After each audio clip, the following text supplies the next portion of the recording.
Hey everyone. So I have gotten a whole bunch of DMs with questions about getting your CV or your resume refreshed and ready for job applications.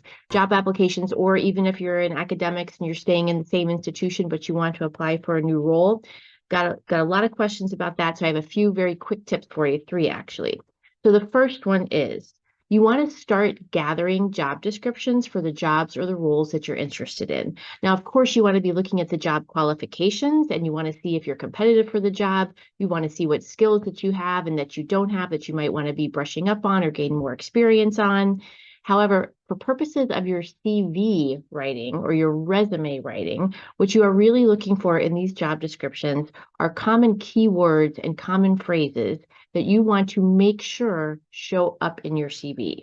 Now, not falsely, of course, but if you've got it, you've got it.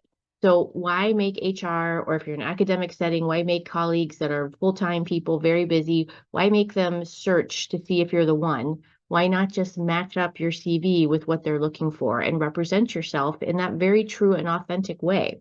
There's tricks to that, there's skill to that, but that's definitely the first thing you want to do is you want to start using their words right back at them. Give them exactly what they're looking for.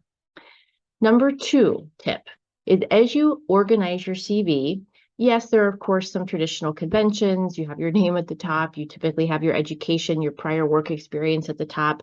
But there is actually no official rule book on what has to go next. So when I first learned that, when someone first told me that, I was like, you mean I don't have to put this section right here and this section right here? It's crazy, I know, but you actually don't have to. So what can you do? You again need to look at those job descriptions and the position that you're looking for. What of all the things on your resume are going to be the most important to them?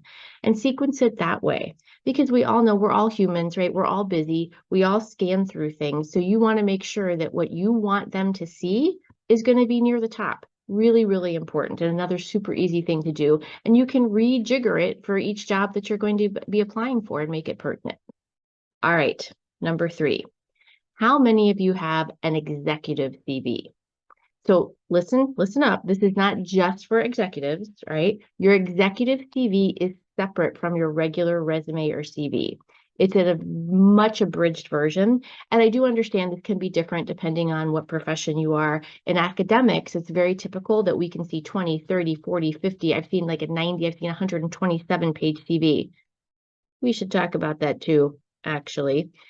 Listing every talk you ever gave since you were a chief resident, probably not as that valuable, but I digress. The point being is that if you do have a longer CV or resume, it's very appropriate to create an executive CV. Again, something I had never heard about many years ago, and that really changed things, and I think has really helped me in many ways to have an executive CV, which can be, depending on the situation, 1, 3, or 5 pages long, never, ever more than 5 pages long, and not the 5 pages in like a paragraph, no, 1, 3, or 5 pages, very clean, very neat. I would structure it so that it actually ends on the 1 page, 3 page, or 5 page margin. These little things actually do matter. But what you can do there is really annotate your CV. And what I mean by that is if you had a position, you can elaborate much further on what are the skills that you had with that position? What are the leadership opportunities you had? What are the things that you started? What did you do? You can put at the very top your top 10 skills, right? So that's where you can put some of those key phrases that are on those job descriptions. So really, really, really important. So there you go. A few tips on CV preparation. A lot of people seem to be wanting them lately, so I don't know what is going on out there.